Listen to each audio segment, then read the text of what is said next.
Amaia, urain, ongi etorri, zer modut? Ondo, eskerrik asko. Ongi, bueno, Azgizerretik antzatoz, zer da zehazki Azgizer? Azgizer da Gipuzkoako minbizaren aurkako elkartea. Vale. Osea, badago beste elkarte bat, sedea badaukala Gipuzkoan, baina gugera Gipuzkoan bakarrik gauden elkarte bat. Ados eta aurten bat indezue maratoiakin, ez Hori da? da, bai. Konta iguzu, Azgizer, zer da zehazki? Esan dezu, bueno, minbizia ekiteko elkarte badala, Gipuzkoan bakarrikan, baina zeiten dezu bertan zehazki. Bueno, guk ditugu bi arlo garrantzitsu bezala, ez? Lehenengo daukagu psikologia arloa, eta horren barruan guk daukagu psiko-onkologa bat. Bai. Eta berak egite ditu alde batetik, pertsonekin, bai gaixo eta baita familiekin zitak euki, azkenan psikologora juten zean nean bezala. Eta gero beste alde batetik ditugu laguntza tailerrak. Bueno, gukola ditzen diegu. Eta hor da, elkartzen dira bai voluntarioak eta baita gaixoak, eta hor egite dutena da, beraien artean hitz egin. Vale. Azkenean zuk psikologara juten zea, baina igual berak kontatzen dizuna, ez dizu balio. Eta behar dezu, esperientzia ukidun pertsona batekin hitz egin. Bertatik berta bizidunakin, eta azkenian, bai. Gure voluntario gehienak gaixoak izan dira edo dira, gaur egun oraindik ere bai. Orduan, hori, beraiekin hitz egiten dute, eta hitz egiten duten bitartean eskulanak egite dituzte. Vale, ze hona. Eta orduan guk eskulan horiek gero, merkadiotan saltzen ditugu, eta diru horrekin, ikerketarako ere irabazten dugu. Orduan azkenean da ziklo bat bezala. Ze hona.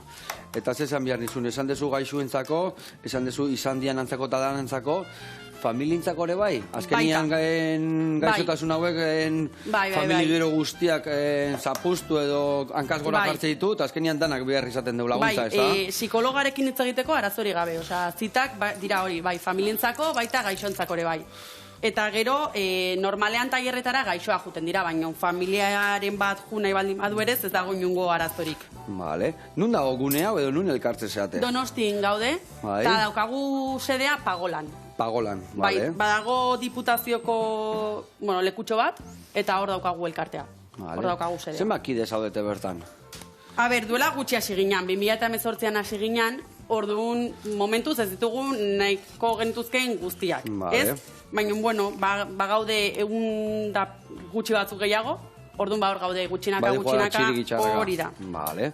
Eta bertan iten dezuena zehazki, bueno, bai esan dezun bezala, psikologokin lan hain, jendekin egon, dirua lortu aldan neurrin, zer lortu diagoa ingoz, zein da helburua, noaino iristia? Bueno, guk nahi deguna da, bueno, guk daukagu Gipuzkoan dauden ikerketa talde batzuk, beraiekin lan egin degunak edo elkartearen parte izan direnak.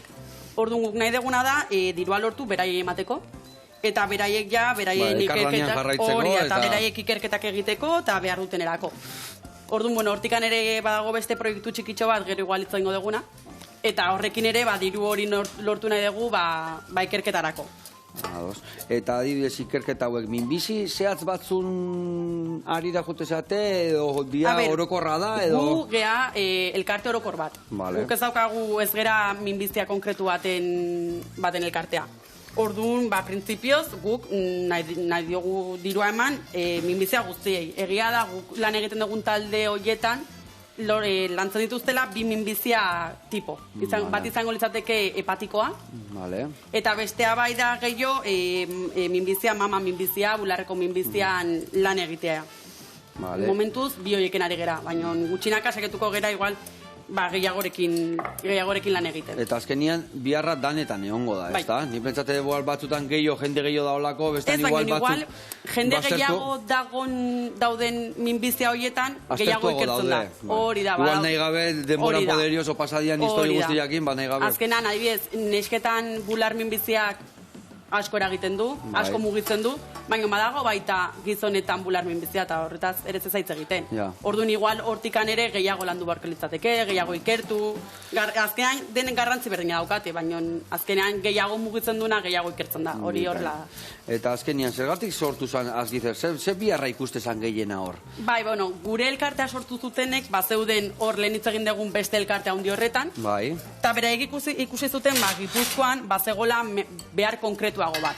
Azkenean, jende asko dago Gipuzkoan, alako beharrak dituztenak, eta azkenean ikusten zen behar zela hemen dirua lortu, hemen inbertitzeko, eta hemengo jendeari laguntzeko.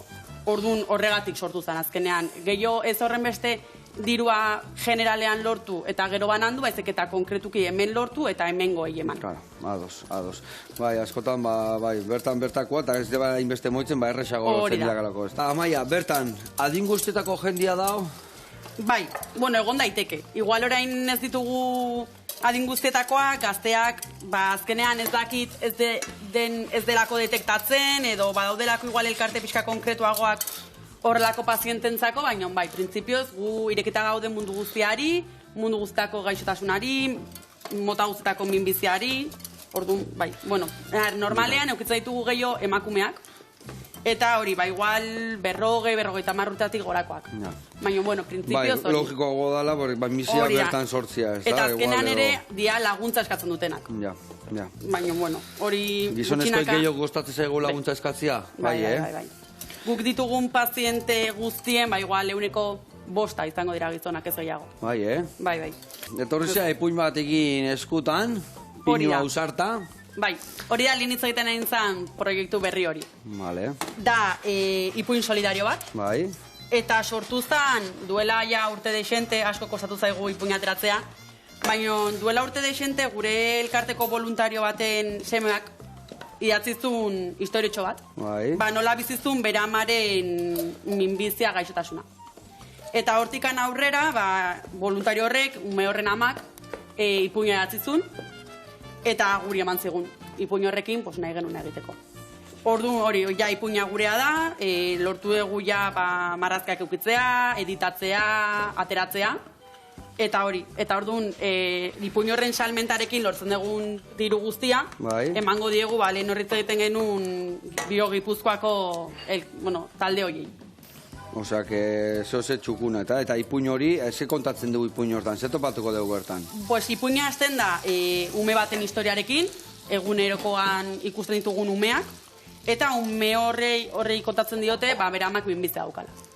Eta hortikan aurrera, pixkat, umeak bizi duen esperientzia, nola ikusten ditu medikuak, esplikatzen da pixkat minbizia nola doan organo batzutatik bestetara, zer dan metastasia, minbizia munduan egunerokoan entzuten diren hitzak, baina igual umek ez dituztenak ulertzen edo ez dakizkitenak. Kostatzen zaiguna behi nola konta, ze konta, eta zezateu bertan, adibidez umei kontatu behartzei guztia, kontatu behartzei nola, igual egi guztia ez baino gezurrik ez, garrantzitsua. Karo, azkenean da pixkat komplikatua, ez? Azkenean familia bakoitzak ikusten du nola kontatu edo nola ez kontatu.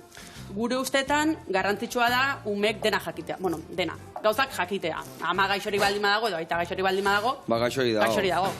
Amak edo aitak minbizia baldin badauka, minbizia dauka. Azkenean ikusten dugu minbizia hitza pixka tabu bezala.